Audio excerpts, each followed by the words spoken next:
அண்மை செய்தி.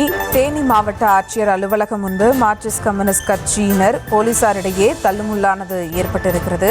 மேலும் விவரங்களோடு இணைகிறார் செய்தியாளர் பாலாஜி. வணக்கம் பாலாஜி, விவரங்கள்.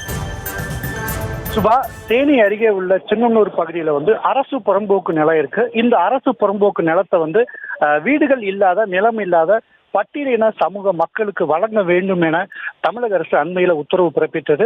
இந்த உத்தரவை கடந்த 3 ஆண்டுகளாக தேனி மாவட்ட நிர்வாகம் செயல்படுத்தாமல் இருந்து வந்தது. இதனை கண்டித்து பார்த்தோன்னா மார்க்சிஸ்ட் கம்யூனிஸ்ட் கட்சி அவ்வப்போது தேனி மாவட்ட ஆட்சியர் அலுவலகத்தை முற்றுகையிட்டு தொடர்ந்து போராட்டத்தில் ஈடுபட்டு வந்தாங்க.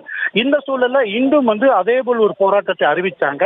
இந்த போராட்டத்தை அறிவித்ததை அடுத்து பார்த்தோன்னா மாவட்ட ஆட்சியர் அலுவலகம் முன்பு காவல்துறையினர் குவிக்கப்பட்டிருந்தாங்க. மாவட்ட ஆட்சியர் அலுவலகத்துக்கு உள்ளே செல்ல பேரிகார்டு அமைத்து யாரும் உள்ளே செல்ல ஒரு தடுப்பு வேலைகளை ஏற்படுத்தினாங்க.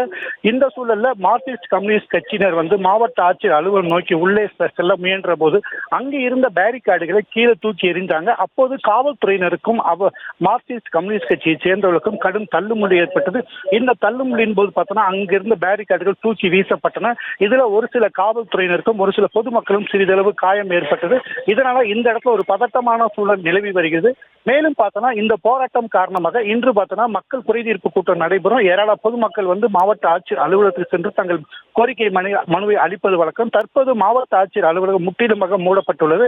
இதனால மனு கொடுக்கிறவர்கள் கடுமையா பாதிக்கப்பட்டிருக்காங்க. தொடர்ந்து போராட்டம் நடந்து வருகிறது. சுபா,